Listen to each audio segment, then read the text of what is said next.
Ah, I lost out on my first acting gig, guys. Can you believe it? Yeah, I auditioned for the main character in The Whale. Got beat out by Brendan Fraser. They said, you can memorize the script, your acting's on point, you can cry on command, that's really good. But ultimately, they said, we're looking for somebody just a little bit smaller. Sorry.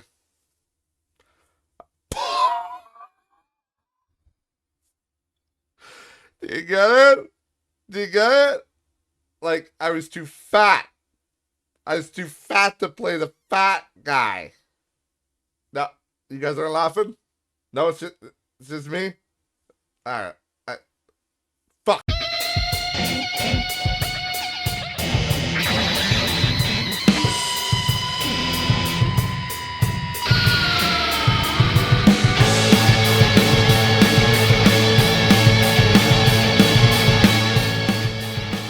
Welcome, everybody, back to Not Rich, Just Bored, episode number 59. We're almost into the 60s, and we're almost to the best episode ever. If you know what I mean. It's about 10 episodes away, if you know what I'm saying. The old 69. No? Is that joke? I'm very full of energy today, but I'm also dead tired. And my jokes are terrible, but they're always kind of terrible. So, you know, that's the way she goes. So, I released the first gaming video on the channel. I did the Phasmophobia Apocalypse Challenge, as I said I was going to be doing. It's actually doing really well on the channel. So, I mean, I always say surprisingly, but that's just because, you know, the channel's got 16 subscribers on YouTube. You know, the average view count on a podcast episode is usually around 10. And there's a few of them that have reached, what, I think 40 is the most, the pilot, 42. So, you know, the view counts are low, but that's to be expected. We're just starting this thing. We're just getting the train rolling, son. But the Apocalypse Challenge already has over 100 views, which is pretty cool. I mean, it's so funny, right? Because there's a lot of YouTubers that are like shitting their pants about like, I only got 50,000 views on this video. What a failure. And here I am getting excited over 100 views. It's so funny because that's perspective, right? On my original channel, which is the Code Manliness channel, that's my original channel that I had since 2007, I want to say. I made that channel, and I was uploading regularly. That was my first YouTube career. I was uploading regularly around 2012. Yeah, 2012. I was uploading regularly from there to 2020 or so. And then I did some when Elden Ring came out. I was so enthralled in that game, and I love that game so much that I decided I just got the ambition to do a couple videos on that game, and it ended up getting. I'm just gonna look it up here. Actually, it should be under my subscriptions because I subscribe to myself on my own channels. Can you guys believe that? Just let me type it in here, I guess, because I don't know how to navigate YouTube anymore. Yeah, this one. Yeah, Code Manliness. That's my original channel from fucking ages ago, guys. Ages. 9 years ago, that video. I played Pokemon Fire Red ROM hack, Hypno's Lullaby. That was one of my first videos that went crazy.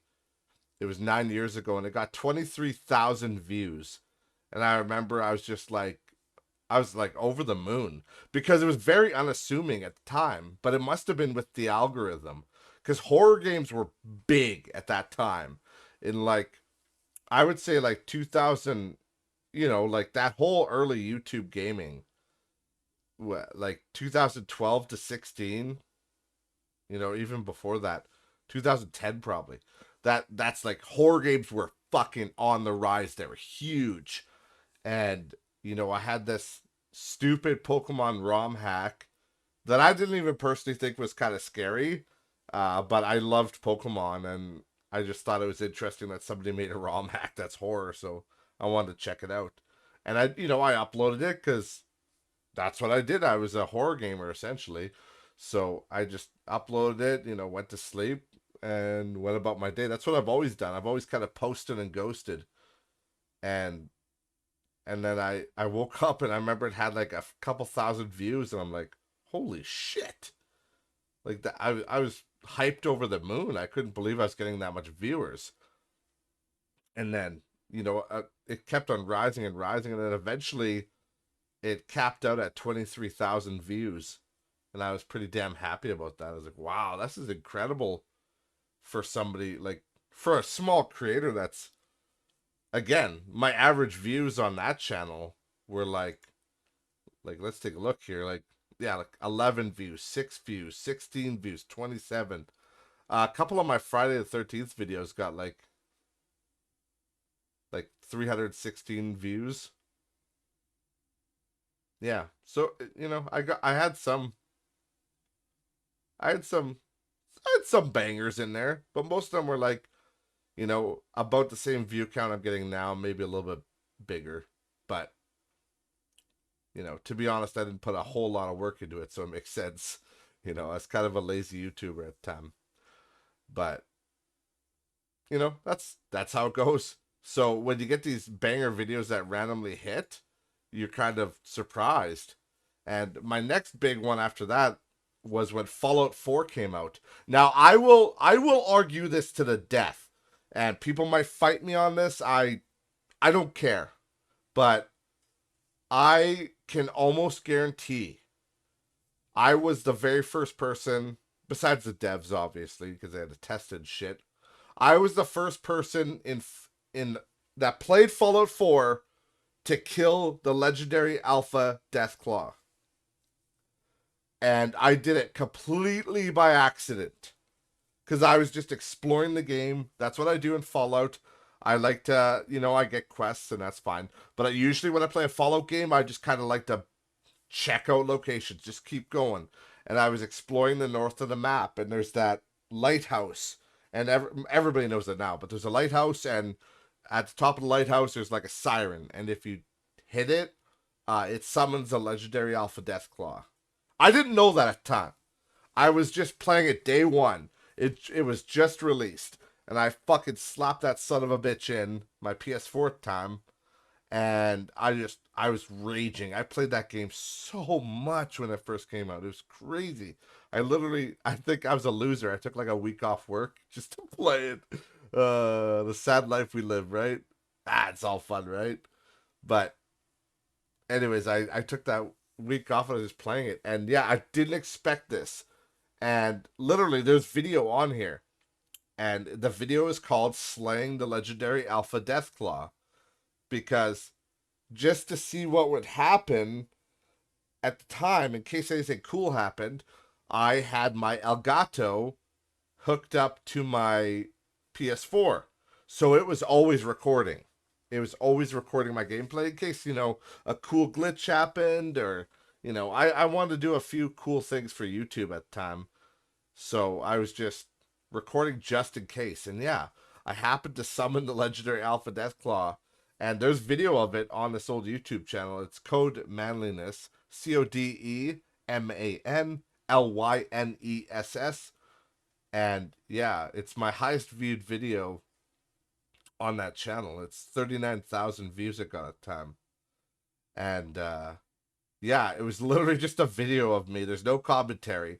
It's just me as a noob in Fallout 4 killing, cheesing. I essentially cheesed the Deathclaw because obviously I just started the game, so there's no way I was going to be able to kill the fucking thing like one-on-one, mano-y-mano. So I literally just had my basic weapons, those stupid, it's like the pipe rifles and shit. And I literally just like let it attack me at the lighthouse, but it couldn't get inside the lighthouse. So I just let it attack me. And when it would come to attack, I'd get a few pot shots on them and rinse and repeat. It's literally a 14-minute video of me just pumping lead into this thing. But I wanted to upload it at the time because I knew I was the first.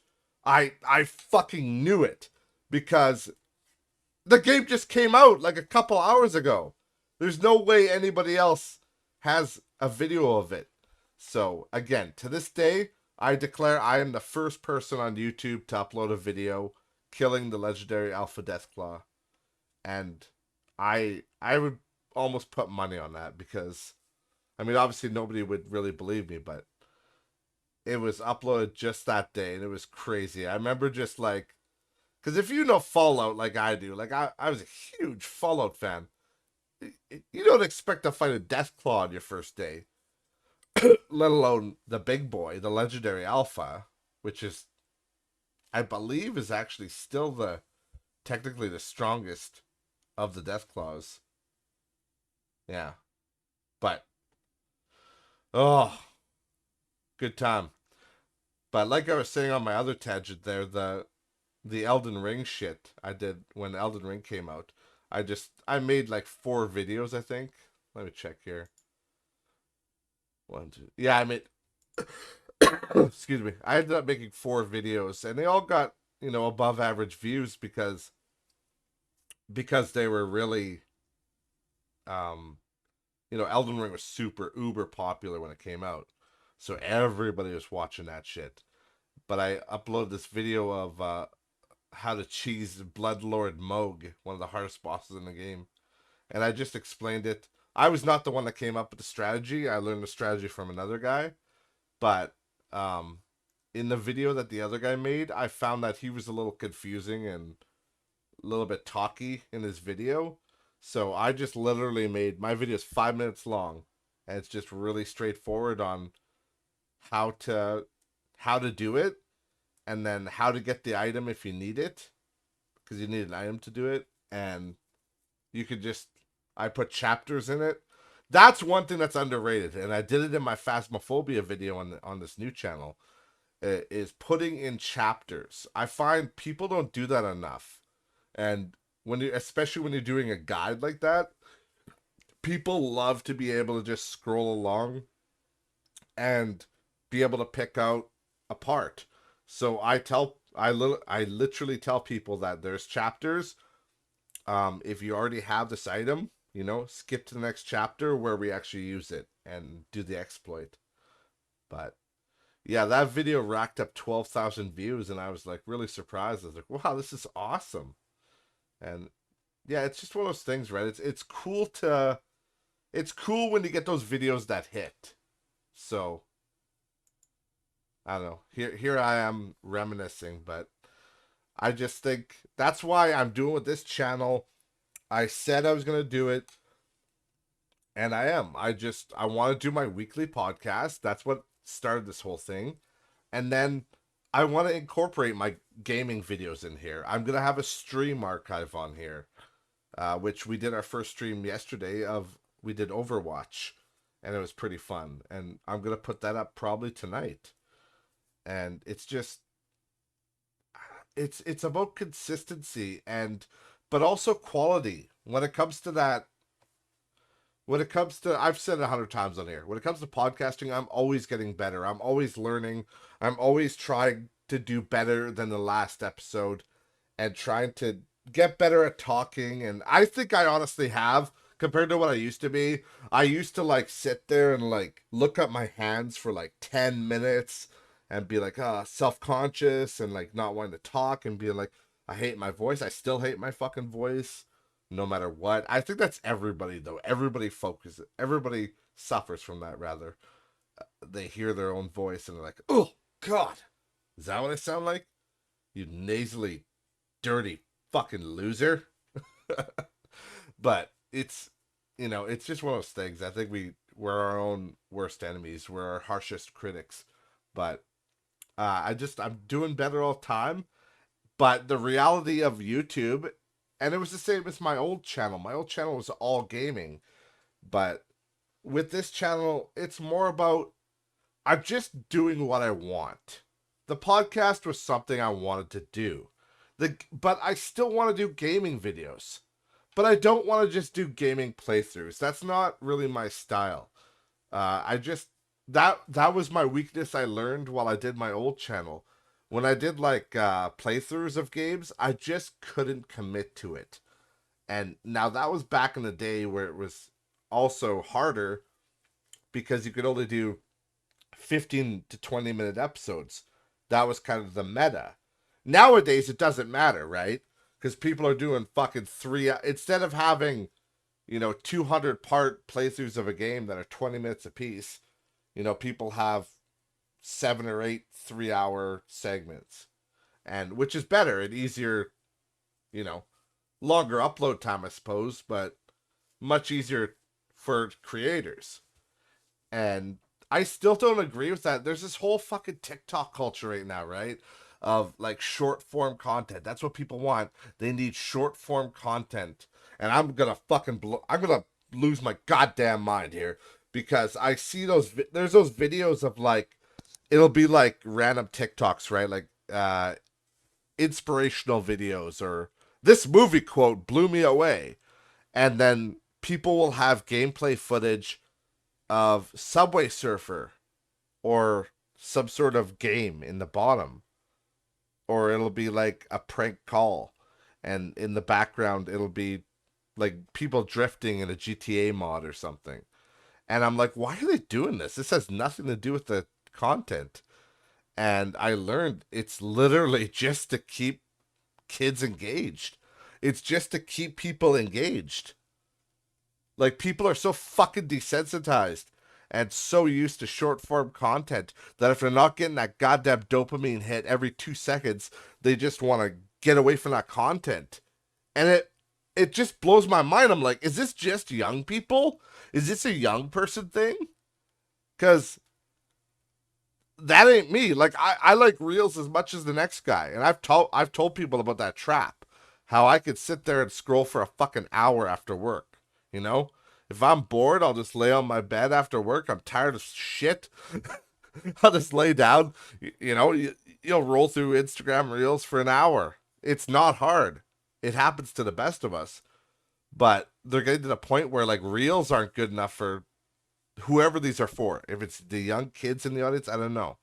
And you know, they just I don't know. It just blows my mind that they can't focus for like any amount of time. That's what that's telling me.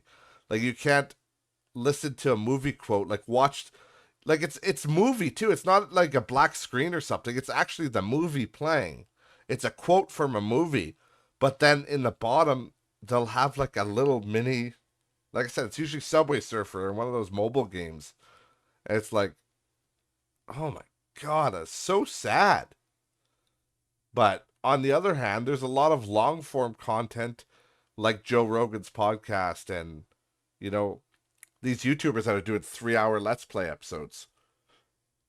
It's just, I think, I think people like long form content, but a lot of the newer generation, it must be the newer generation that's getting targeted by those, Subway Surfer, TikTok type videos because they have a small attention span, and I think that's detrimental. And it's funny. I was watching the official podcast the other day, which is a podcast by well, people know him as Charlie Moist Critical. It's his podcast that he does with Kaya Jackson and Andrew, and it's a great podcast. I highly recommend it. But they were talking about how kids. They were talking about on the last episode about kids having tablets and phones and all that kind of stuff, and how it's lazy parenting, and they should just play with real toys, and you know and here's the thing, guys. I don't think they'll ever watch this episode ever in their lives, but it doesn't matter. I'm just gonna tell you guys anyway. I'm gonna tell everybody that's listening. uh I used to think that way too. I used to think, why the fuck are these idiots giving their kids an iPad? Like, just do the traditional parenting thing. Pay attention to your kids. But the thing is, you don't understand it until you're there. I'm a parent, okay? I got a stepson and I got a daughter. And I love them to death.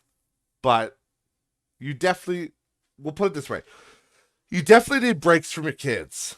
Now, back in the olden days, 50s, 60s, 70s, 80s, 90s, like my generation too, what'd you do? You sent the fuckers down the river. You sent them out to the stream. You sent them to go biking with their friends. You sent them to go eat dirt. Go to the park. Be back by sundown. That's what you did. You in the 50s and 60s, you went to the watering hole. Whatever.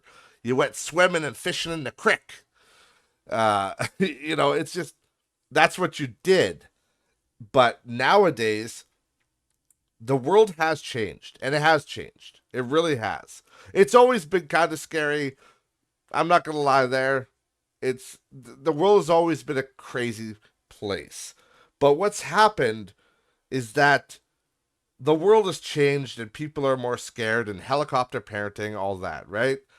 It's because information's more available, so we get more scared. Even though, if I sent my 5-year-old down the street to the park alone, yeah, they would come back. 99.9% of the time they come back. It'd be fine. But we get so much information that we're just permanently scared. We just are. This shit has always been an issue. But now it's all over the news, it's all in our face all the time. The internet, it's everywhere. So now we're ingesting it constantly. So we're scared. And speaking as a parent, I am too. I definitely would not send my kids alone to the park like that. No. So, and obviously, that constitutes, just the way kids are raised these days. Sorry, I kind of stuttered there. But it's, you can't just do that anymore. You can't just because the culture has changed. You can't just, fuck, I got something in my throat. Probably a dick. Sorry, I had to go for the joke. But you can't just send your kids to the park like you used to, right? So what do? You can go, it's like, oh, well, take your kids to the park every day. That's not fucking feasible. All right, guys? Let's just be honest with ourselves. We're busy. Everybody's busy. Got busy lives. Every human on this earth has busy lives.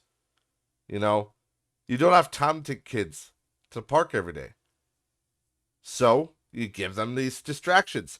Like even with us in the 90s, what did our parents do most of the time if we weren't outside? We were plopped in front of the TV, watching a movie, watching SpongeBob. I love SpongeBob. We were doing shit like that. It's no different. Now it's on a smaller screen closer to their face. Now you could argue, as the guys did on the podcast, that they're watching YouTube Kids and it's all this garbage content. And yeah, you're right. It is garbage content. And you got to be careful. And I will say this: a lot of parents need to be a little bit more aware. The thing is, I grew up on the internet. I grew up with all this shit. Well, that's not true. I didn't grow up technically with it, but since the internet was available widely in 2000, I was using it in school, and I was a big gamer, so I gamed on my PC and I did all the, burning CDs, all that kind of stuff. I was very tech savvy growing up and in my adolescence. So, I kind of knew the pitfalls of that stuff. So, and, in my 20s, I was a YouTuber. And, I'm doing YouTube now. So, I know a lot of shit about YouTube. And I know what's on there. And I know there's some creepy shit going on. Especially on the reels, on the shorts, because that's that's what the kids like. They like the shorts, because it's like TikTok, but it's YouTube. But there's some creepy shit on there, and sometimes there'll be some stuff that my son will be watching, and he'll be just chilling next to me, and I'll be answering emails or doing whatever I'm doing, and he'll be watching some Five Nights at Freddy's stuff or whatever.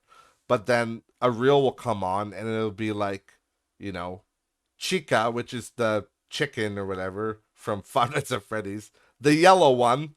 And anybody who knows the Rule 34 and all that shit, she's very sexualized in a lot of people's eyes and a lot of content, I guess you could say. So, I'll see he's watching a reel and I'll see a reel and it's like he doesn't get it. He's 4. He just sees Freddy Fazbear. I like this guy. He's funny. Whatever. Scary. But he doesn't see that like she's wearing underwear and a bra and her ass is sticking out, and I'm like, Jesus Christ. So I'll take it and I'll block that channel. He won't know. He won't care. But it's just there is weird content, and it slips through the cracks all the time. That's YouTube Kids. But Chica's shaking her ass on YouTube Kids, It's just, I'm not going to say it's a perfect system because how do you moderate that much? There's no way you can moderate that much. There's so much content being uploaded every second of every day. You just can't moderate it all. So, yeah. Again, I will say be more cautious, and that's how I do it.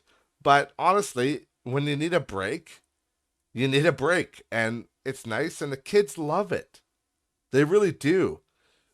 And when it comes to getting older, so much of their lives is online, you know? So you got to choose as a parent, what do you want?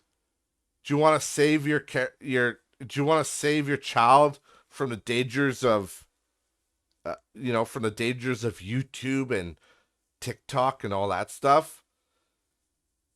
Or do you want them to be like social outcasts? Because that's what they're going to be.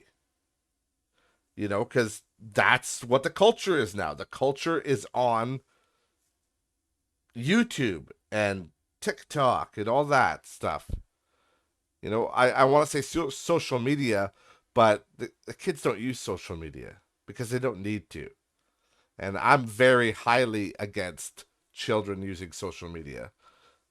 I don't even want them using YouTube or TikTok. But again, the thing is, if I take TikTok, if I was to take TikTok away from the kids, they would be such social outcasts that it would be like me growing up as a kid and not, I can't even think of an example really, but like, not being allowed on YouTube, for example, like, I don't know what what did we have? Not being able to play video games, not being able to play Call of Duty, something like that. Like technically it's 18 plus. You're 16, sorry you can't play it. It's just, and don't get me wrong, I think TikTok's the devil, and I don't have it on any of my devices because I truly believe it's Chinese spyware. I really believe that. Well, I don't believe that. I know that. It's in terms of service.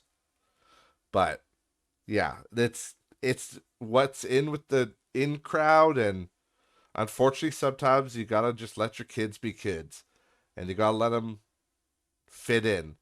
Because believe me, I was through no fault of my own, I was a social outcast in school.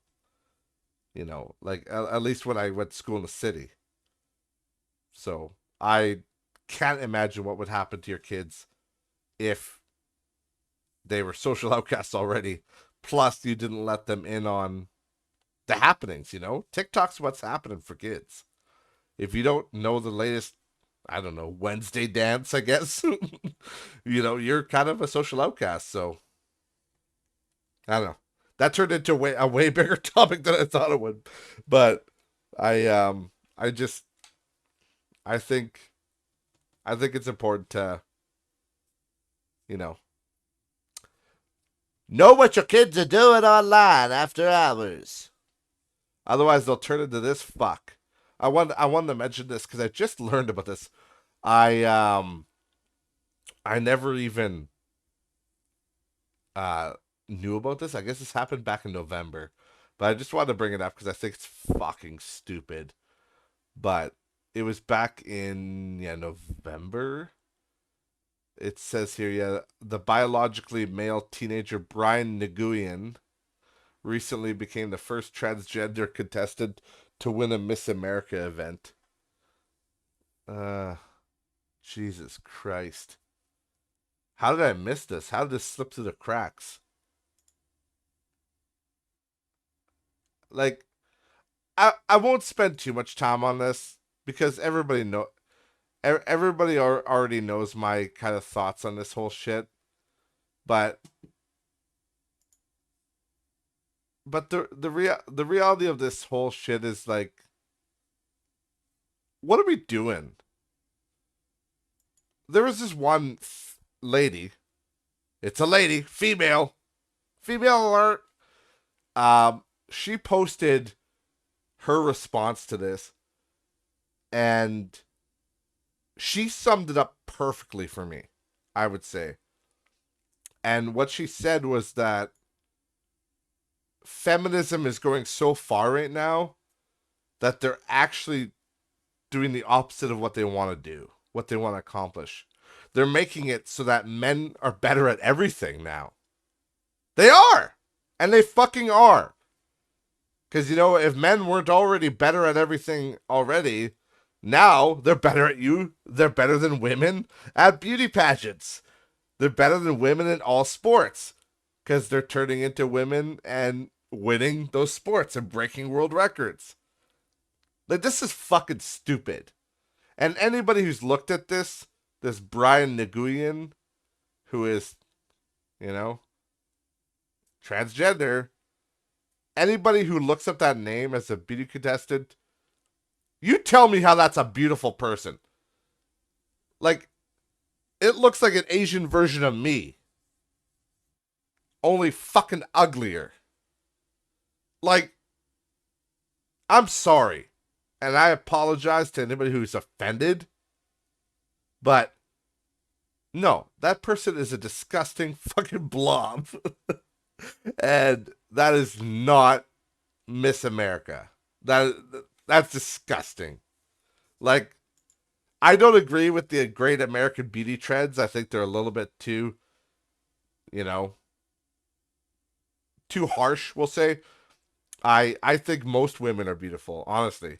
Even, you know, even bigger women. Like, I'm into bigger women. I really am.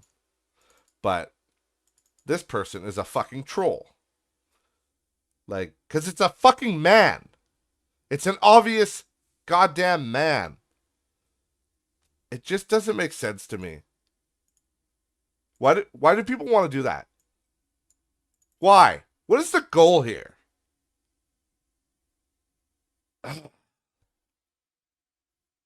Fuck! Like, I really shouldn't get so angry about these things. Like, I really shouldn't. But I'm sorry, but it's just, this whole North America is imploding. We're losing touch with everything. We're losing touch with our children. We're losing touch with how the society functions. It's just so messed up. And I don't see a way back. I just want us to get back to the way things used to be, where it was just, everything was chill and normal, and you could make a joke, and you could have fun. You know?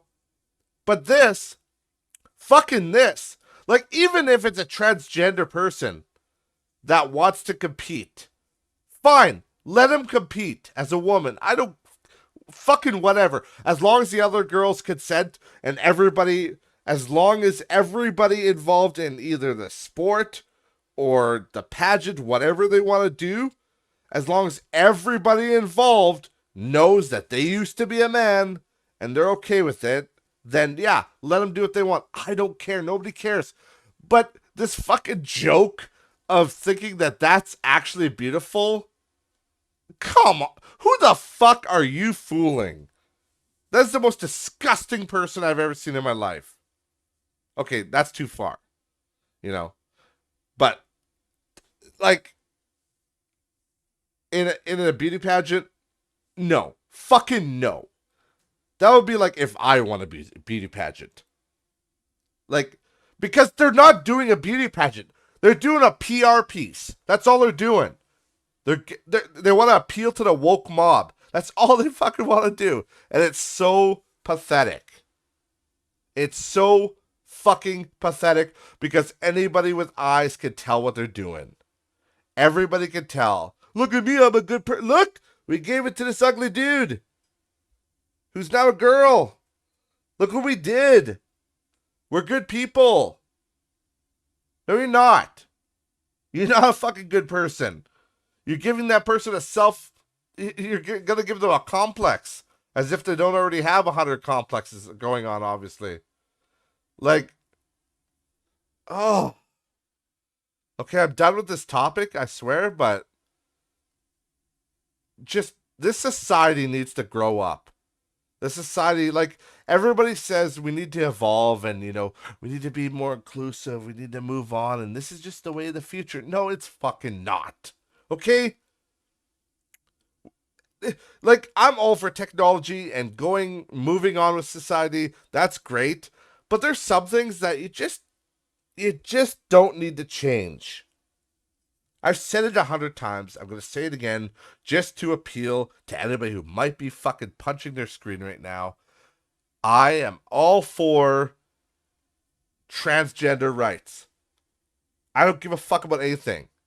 You ask anybody, I'm all for LGBTQ, all that stuff. You guys do whatever the hell you want. Do what you want. But this right here, this is delusional. This is going too far. We're going into a realm of fantasy. Okay? It's like, imagine if Male of the Year next year. Like, you got those bodybuilder magazines where it's like, Arnold Schwarzenegger and, Lou Ferrigno. People like that on the cover of Men's Health. Stuff like that, right? Paul Rudd, Chris Hemsworth, guys like that have been on there. Imagine a fat fuck like me, and I'm just shirtless on the cover. And people, like, they read that and they're like, this is peak male performance. This is actually what the peak male body looks like.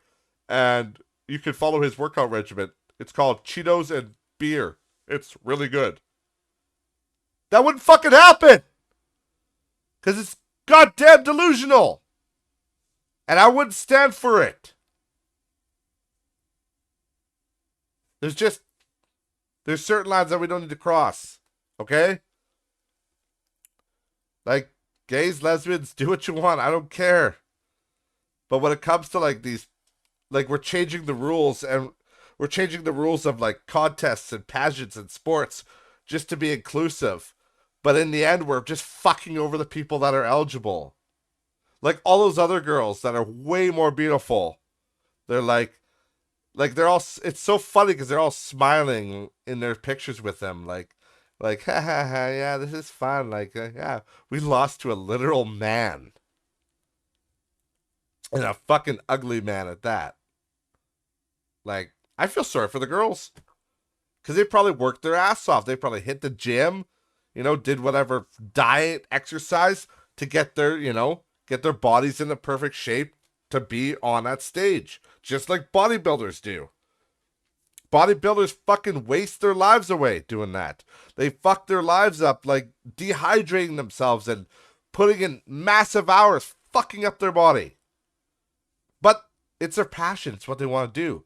They want to look good for the camera, and they want to win the contest. Mr. Universe, Mrs. Universe. I don't know what the girls' thing's called.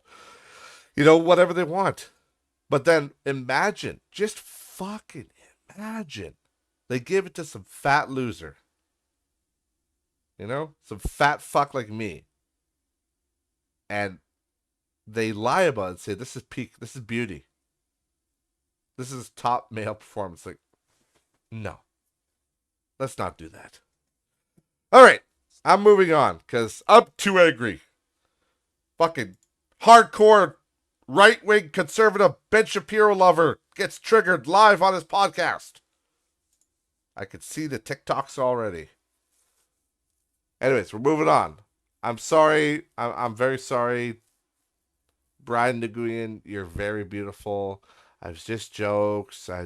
You do you, girl. You go, girl. Anyways, we're going to end this on a happy note. And by happy, I mean I'm going to get angry again. I'm going to have to take a sip of water for this one, boys. And girls and non-binary folk. And everybody else. Okay. We knew this was coming. It was just around the corner. Netflix reveals the rules for password sharing going forward. So, as we know, those stupid, out of touch pieces of shit were planning this for a while to stop password sharing. Now everybody's like, well, how are they going to do that? And they did it exactly how I said they were going to do it. I'll just read this article here. This is on GameSpot by David Walensky. It says more details have emerged on Netflix's looming password sharing crackdown. The streaming service has added 7 questions about the shift in policy. Okay, yeah. To its member help frequently asked questions, which could be accessed via blah, blah, blah. Who cares? The Netflix Help Center's new information outlines how a member's account should be shared and how it shouldn't be shared. Essentially, accounts are still shareable, but only within a single household. And to ensure that device will access to the account, to ensure that devices with access to the account are associated with the designated primary location, Netflix will now ask users to connect to the corresponding Wi-Fi network once every 31 days to watch something. So, that change implies one potential headache for Netflix subscribers who like to watch content while they're traveling. Signing into Netflix outside your home, signing into Netflix outside your home may lead to the device being blocked, though a workaround is possible. People who are on the go and still want to use their Netflix account may request a temporary code from the service when signing in, which will grant them access for 7 consecutive days. The amount of devices that can simultaneously access a Netflix account are based on this tier, which everybody knows. The basic one with ads is $7 per month, which is one device. Basic is $10 a month, one device. Standard is $15.49 a month with 2 devices, and premium is 4 devices at $20 a month. What's it say? Last year, Netflix began charging users $3 when someone outside their home accessed their account. What? The fuck did they start doing that? Netflix co-CEO Greg Peters told the Streamable that the company is seeking thoughtful experimentation to let our members speak to us in terms of what set of solutions work for them. Right. Okay. So that's the rundown. And let me just tell you what I told you guys before. This is going to be IP based. So it's IP based on your network. So you have to set whoever owns the Netflix account has to use it from their home, and that's it. They get to use it from their home. Any other Wi-Fi or device or TV, whatever you have, will have to sign into their Wi-Fi once every 31 days. That is fucking horrendous. And let me just tell you guys that I'm not joking. I'm predicting this. I told you guys this, what was it, last week, 2 weeks ago, whenever I said that. This is the end of Netflix. I'm not joking. You know what? Fuck you. Too big to fail? Fuck you. Netflix ultimately is going to shoot themselves in the foot here. And I know there's a lot of people saying, well, theoretically, if it's just people who aren't paying for it anyway, are not getting access to it anyway, then technically they're not losing anything. Wrong. Because guess what? A lot of people are doing joint accounts like that, but they're sharing the burden. So, maybe it's 4 devices, $20 a month. Maybe there's 4 friends and they're paying $5 a month. Like one person's paying for it, but then everybody's giving that person $5. 3 of the friends are giving them $5 to use that account. There are shared accounts that are using it like that. And also, this is just bad it's just bad in general. People aren't going to want to use this especially like the roaming thing. You want to watch Netflix in a different country or when you're traveling, you got to get a code for 7 days. Like, get fucked. Get fucked, Netflix. You useless cocksuckers.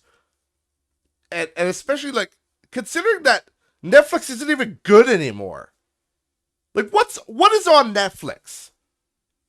Like all I've ever watched on there now is Cobra Kai. And Cobra Kai's ending next season. That's it. And I could fucking pirate that shit if I want to.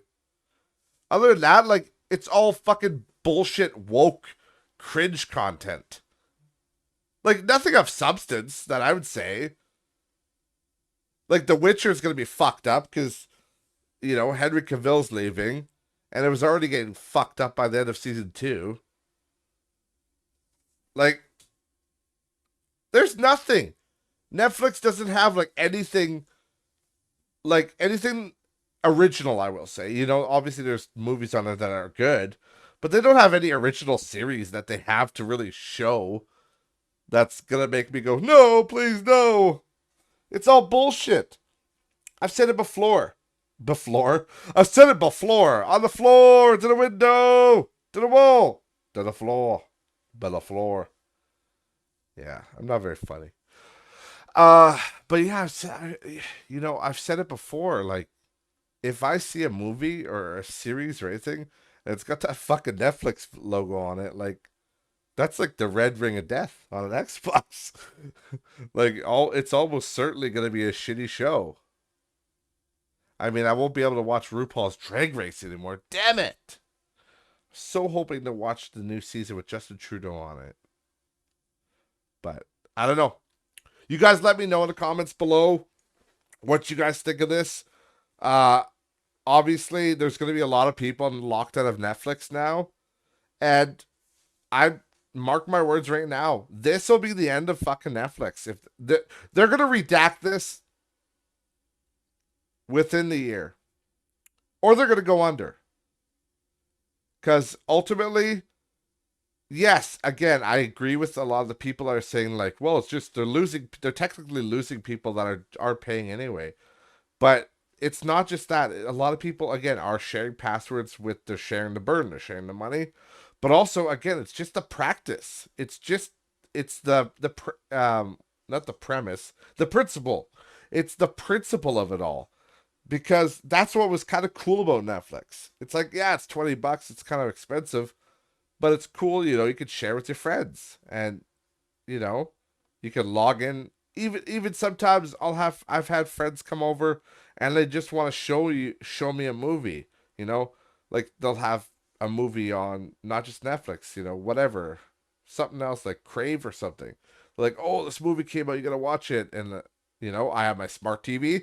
They log into my smart TV with their account and we watch the fucking show. But now you won't be able to do that. Now it'll have to be like, I'm traveling for 7 days. I don't know. I've honestly lost a lot of faith in Netflix. I don't find them to be a good streaming platform anymore. Obviously, there's good movies on there. There is. There's going to be good movies on every streaming platform. But this will not be good for them. It won't. And their whole streaming thing, like their whole original series and that kind of stuff, that's going to go down the fucking drain. Whatever. Fuck them. Again, let me know in the comments. Oh, sorry, you're going to hear my squeaky chair.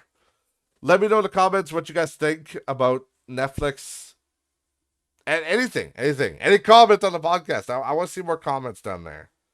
I want to see more people engaging because I just want to know what people think, especially with stuff like this. Like, you got to check in every 31 days. Such bullshit, man. Such fucking bullshit. Anyways, thank you guys so much for watching this episode. Remember to... Holy fuck, I just choked on something. Cody dies live on the podcast. Let's go. Yeah, thank you guys so much for watching. Links to all social media in the description below. And I will see you guys in the next episode. The Big 6-0. Bye for now.